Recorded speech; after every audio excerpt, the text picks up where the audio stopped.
بسم اللہ الرحمن الرحیم، اللہم صلی علی سیدنا و مولانا محمد وعلی آلہ و صحبہ اجمعین۔ دوستان محترم، آج پورے پاکستان کے اندر یہ ایک واویلا مچا ہوا ہے عمران خان کی گھڑی کے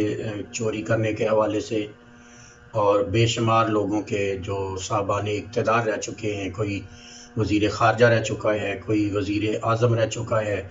اور کوئی وزیر اعظم کی صاحبزادی ہے، کوئی ہے جنہوں نے پاکستان کے توشہ خانہ سے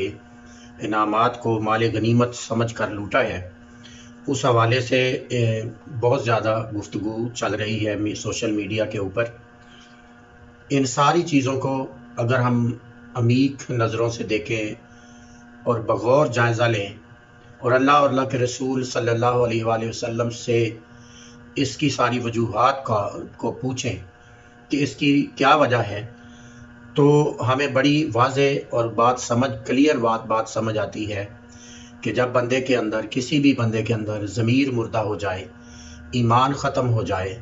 اور تو پھر وہ اس کے ذہن پر، اس کے قلب پر، اس کے سوچ میں صرف دنیا کے مفادات ہی ہوں، تو وہ خربوں روپے کا، خربوں ڈالر کا مالک ہونے کے باوجود وہ انتہائی گھٹیا قسم کی حرکتیں کرتا ہے، جس طرح کی حرکتیں کوئی غریب سے غریب اگر وہ باضمیر آدمی ہے تو کرنا کبھی بھی گوارا نہیں کرتا۔ میں آپ کو ایمان کے حوالے سے ایک حدیث پاک عرض کرنے لگا ہوں، ذرا اس حدیث پاک پر اگر ہم غور کریں تو ہمیں بڑا واضح اور بڑا کلیئر ہو جائے گا کہ ایسی حرکتیں کرنے والا طبقہ یا ایسے حرکتیں کرنے والے لوگ یا اتنا گر جانے والے لوگوں کی اصل حالت اور کیفیت کیا ہوتی، اور یہ کس کیٹیگری کے لوگ ہوتے ہیں۔ حضور نبی کریم صلی اللہ علیہ وسلم کے حوالے سے حضرت انس بن مالک رضی اللہ تعالیٰ عنہ بیان فرماتے ہیں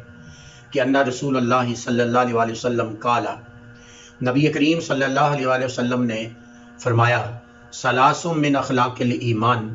کہ تین چیزیں اخلاق ایمان میں سے ہیں، ایمان کے اخلاق میں سے ہیں۔ آپ کو پتہ ہے خلق کی جمع اخلاق ہے۔ خلق کا مطلب ہے عادت، فطرتی عادت جو بندے کے اندر پائی جاتی ہے، جو تسلسل کے ساتھ ایک بندے کی گویا کہ فطرت اور نیچر بن جاتی ہے، وہ اس کو ہم اخلاق کہتے ہیں۔ اور ایمان کا اخلاق یہ ہے، ایمان کی عادات کیا ہے؟ تین عادات حضور نبی اکرم صلی اللہ علیہ وسلم نے بیان فرمائی۔ اگر ہم ان تینوں عادات کو بغور پڑھیں اور سمجھنے کی کوشش کریں تو ہمیں یہ بات واضح ہو جائے گی کہ یہ جو کچھ بھی آج پاکستان کے حکمران اور پاکستان کے سابقہ حکمران پاکستان کے ساتھ کرتے رہے ہیں یا کر رہے ہیں یا آئندہ کریں گے، اس کی سب سے بڑی وجہ کیا ہے؟ نبی اکرم صلی اللہ علیہ وسلم نے ایمان کی اخلاق کو بیان کرتے ہوئے فرمایا، پہلی بات، من اذا غضب لم يدخلہ غضبہ فی الباطل۔ اس میں سے پہلی جو علامت ہے، پہلی جو پہچان ہے، پہلا جو اخلاق ہے ایمان کا، یعنی جس بندے کے اندر ایمان آ جاتا ہے، اس کا اخلاق، اس کی عادتیں، اس کی فطرت، اس کی نیچر، اس کی سوچ کس طرح کی ہوتی ہے، اس میں پہلی بات آقا علیہ الصلوۃ والسلام نے فرمایا، ان اخلاق والا، ایمان کے اخلاق والا وہ بندہ ہے کہ جب اس کو غصہ آتا ہے،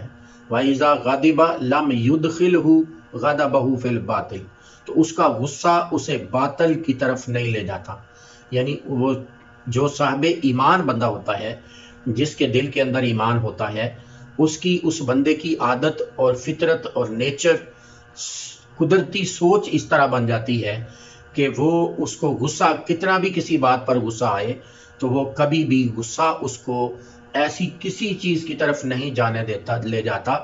جو اللہ اور اللہ کے رسول صلی اللہ علیہ وسلم کو ناپسند ہو،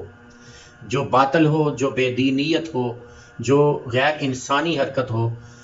ایمان والے کو کبھی بھی اس طرف نہیں جانے دیتا۔ وہ ہر وقت ہر طرح اپنے غصے پر قابو اور کنٹرول رکھتا ہے۔ وہ اگر غصہ کرتا بھی ہے تو صرف اور صرف اس سے اللہ اور اللہ کے رسول صلی اللہ علیہ وسلم کے لیے کرتا ہے۔ جیسے کہ مولا علی علیہ الصلوۃ والسلام رضی اللہ تعالیٰ عنہ کے بارے میں ایک بڑی مشہور روایت ہے کہ آپ کا ایک جھگڑا کافر کے ساتھ ہو گیا تو آپ نے اس کو شکست دے دی، نیچے گرا دیا، اس کی چھاتی پر سوار ہو گئے اور قتل کرنا چاہتے تھے کہ اس نے آپ کے منہ مبارک پر، چہرہ مبارک پر تھوک دیا۔ تو مولا علی رضی اللہ تعالیٰ عنہ نے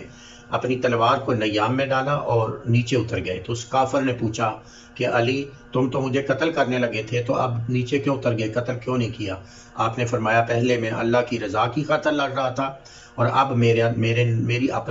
میرا جو غصہ ہے، جب تو نے تھوکا میرے چہرے پر تو میرا غصہ بھی درمیان میں ساتھ حائل ہو گیا۔ اس لیے ہم کبھی بھی اللہ کی اپنی رضا کے لیے یا اپنی انا کے لیے نہیں لڑتے، بلکہ ہم جب بھی لڑتے ہیں اللہ اور اللہ کے رسول صلی اللہ علیہ وسلم کی رضا کے لیے لڑتے ہیں۔ تو پہلی بات تو ایمان کی یہ بات ثابت ہوتی ہے کہ ایمان والا جو ہوتا ہے، جس کے دل کے اندر ایمان گھر کر جاتا ہے، وہ بندہ کبھی بھی کسی سے اتنا زیادہ غصے اور جتنا بھی غصہ اسے آئے، جتنی بھی ناراضگی آئے، وہ کبھی بھی حد سے نہیں بڑھتا اور کبھی بھی وہ بے ایمانی کی طرف نہیں جاتا، اور اس کا غصہ اسے ناحق کرنے کی طرف نہیں لے جاتا۔ اور دوسری بات، اسی حدیث پاک میں حضور نبی کریم صلی اللہ علیہ وسلم نے بیان فرمایا وَمَنْ اِذَا رَضِيَ لَمْ يَخْرُجْهُ مِنْ حَقٍ، فرمایا کہ جب کوئی بندہ، اور وہ بندہ جس کے اندر اخلاق آ جائے، ایمان کا اخلاق آ جائے، ایمان پیدا ہو جائے، وہ بندہ اگر کسی راضی ہو تو اپنے راضی ہونے پر بھی حق سے آگے نہیں بڑھتا، کبھی وہ حق کو نہیں چھوڑتا۔ یعنی اللہ اور اللہ کے رسول صلی اللہ علیہ وسلم نے جو مسلمان کے لیے، اہل ایمان کے لیے حدود قائم کی ہے، وہ ان حدود کو کبھی نہیں توڑتا، ان حدود سے آگے نہیں بڑھتا۔ وہ غصے میں ہو تو تب بھی اپنے آپ کو کنٹرول رکھتا ہے، اور وہ خوشی میں ہو تو تب بھی ایک حد اور لمٹ کے اندر رہتا ہے۔ مگر ایمان والوں کی حالت، جو آج ہم ایمان کے دعوے دار ہیں، اگر ہمارا کردار، ہم اپنے کردار کا جائزہ لیں تو ہماری حالت کیا ہے کہ ہمیں تھوڑا سا غصہ آئے تو ہمیں تب بھی اللہ اور اللہ کے رسول صلی اللہ علیہ وسلم کے احکامات کی اور حکم کی کوئی پرواہ نہیں کرتے، اور کوئی جب خوشی ملتی ہے تو ہم ہر حد کو جو اللہ اور اللہ کے رسول صلی اللہ علیہ وسلم نے دی، وہ اس کو کراس کر لیتے ہیں۔ اور اسی طرح جیسا کہ ہمارے ہاں مہندی اور ولیمہ اور نکاح اور اس طرح کی جو چیزیں ہیں، وہ ساری کی ساری اس خوشی کے موقع ہم سمجھتے ہیں، تو ان سب خوشی کے مواقع پر ہم اب تمام لیمٹس کو اور تمام حدود کو کراس کر لیتے ہیں۔ تو یہ ایمان کی علامت نہیں ہے۔ ایمان جب کسی بندے کے اندر آ جاتا ہے تو وہ خوشی میں بھی لمٹس کے اندر رہتا ہے، اور غصے کی حالت میں بھی لمٹس کے اندر رہتا ہے۔ ایمان اس کو پریشانی کے عالم میں یا غصے کے عالم میں بھی حدود کراس نہیں کرنے دیتا، اور ایمان اس کو خوشی میں بھی حدود کو کراس نہیں کرنے دیتا۔ اور اگر کوئی شخص ایسا کرتا ہے کہ وہ غصہ آئے تو باطل کی طرف چلا جاتا ہے، اور خوشی کے موقع پر لمٹس کو، حدود کو کراس کر لیتا ہے، تو وہ سمجھ لے کہ اس کے اندر ایمان نہیں ہے، یا ایمان اس کی عادت نہیں بن سکا۔ اور تیسری بات، آقا علیہ الصلوۃ والسلام نے فرمایا وَمَنْ إِذَا قَدَرَ لَمْ يَتَعَاطَ مَا لَيْسَ لَهُ، فرمایا کہ تیسری عادت جو ایمان کے اخلاق کی اس حدیث پاک میں آقا علیہ السلام نے فرمائی، وہ بڑی اہم اور وہ بڑی توجہ طلب اور وہ ریلیونٹ ہے آج کے سارے اس ماحول کے ساتھ۔ آقا علیہ السلام نے فرمایا کہ وہ بندہ جس کے اندر ایمان آ جاتا ہے اور ایمان اس کی عادت بن جاتی ہے، اخلاق بن جاتا ہے، تو پھر وہ اس کی حالت یہ ہو جاتی ہے کہ اگر اس کو طاقت بھی ہو، قدرت بھی ہو، اختیار بھی ہو، ان ساری چیزوں کے باوجود وہ چیز کبھی نہیں لیتا جس پر اس کا حق نہیں ہے، جس پر قدرت رکھنے کے باوجود وہ چیز نہیں لیتا جو اس کی نہیں ہے، یعنی جو اس کا حق نہیں بنتا ہے، جو اس بندے کی چیز نہیں ہے، وہ کبھی بھی وہ چیز نہیں لے گا، اختیار ہونے کے باوجود، قدرت ہونے کے باوجود، سارا کچھ ہونے کے باوجود۔ اور اگر کوئی بندہ ایسا کرتا ہے کہ جب اس کے پاس اختیار آتا ہے، طاقت آتی ہے، قدرت آتی ہے، قوت آتی ہے، اختیار آتا ہے، تو وہ پھر لمٹس کو کراس کر جاتا ہے۔ وہ جو اللہ اور اللہ کے رسول صلی اللہ علیہ وسلم نے اس کے لیے حدود قائم کی ہیں، ان حدود سے وہ آگے گزر جاتا ہے، تو وہ پھر سمجھ لے کہ اصل میں ایمان اس کے دل کے اندر داخل نہیں ہو سکا۔ اور اگر ہم ان تمام حکمرانوں کی جو پہلے گزرے ہیں، یہ توشہ خانہ کی جو جتنی بھی چیزیں ہیں، چھوٹے چھوٹے انعامات ہیں، حقیر سے انعامات ہیں، دنیا کے چند ٹکوں کی چیزیں ہیں، یہ انہوں نے ان پر بھی گرنے سے اعتراض نہیں کیا اور اپنے آپ کو محفوظ نہیں رکھا۔ یہ نہیں سمجھا کہ ہمیں کوئی کیا کہے گا، حالانکہ یہ لوگ اربوں نہیں کھربوں ڈالرز کے مالک ہیں۔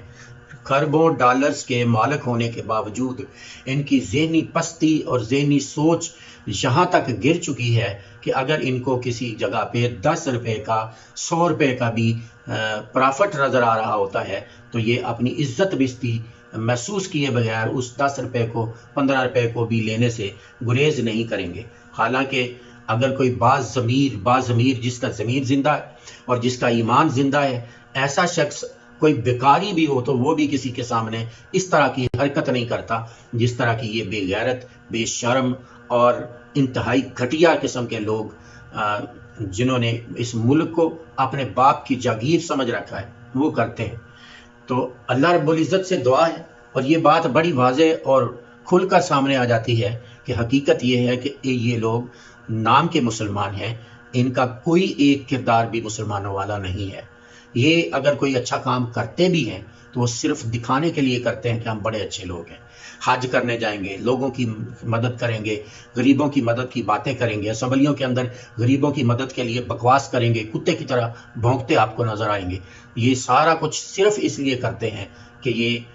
لوگوں کو، قوم کو، عوام کو دکھانا چاہتے ہیں کہ ہم بڑے ان کے ہمدرد ہیں، اور حقیقت یہ ہے کہ یہ کوئی ہمدرد نہیں ہے، یہ صرف پاکستان کو لوٹنے والے ہیں۔ یہ اپنی آئندہ آنے والی نسلوں کا، صرف اپنی نسلوں کا، ذاتی نسلوں کا، کہ 100 سال نہیں 200 سال 1000 سال کو محفوظ کرنا چاہتے ہیں۔ ان کا کوئی تعلق اسلام کے ساتھ نہیں، ان کا کوئی تعلق پاکستان کے ساتھ نہیں، ان کا کوئی تعلق اس قوم کے ساتھ نہیں ہے۔ لیکن افسوس کی بات یہ ہے کہ قوم ان کو دیکھتی ہے، ہر سال دیکھتی ہے، ہر الیکشن پہ دیکھتی ہے، 4 سال دیکھتی رہتی ہے، اور 5ویں سال پھر جب الیکشن کی باری، انتخاب کی باری آتی ہے تو انہی گنڈوں کو، انہی بدماشوں کو، انہی بے ضمیروں کو، انہی بے حمیتوں کو ووٹ دے کر اپنے سر پر مسلط کر لیتی ہے، اور پھر اگلے 5 سال ان کے سے جوتے بھی کھاتی ہے اور روتی بھی ہے اور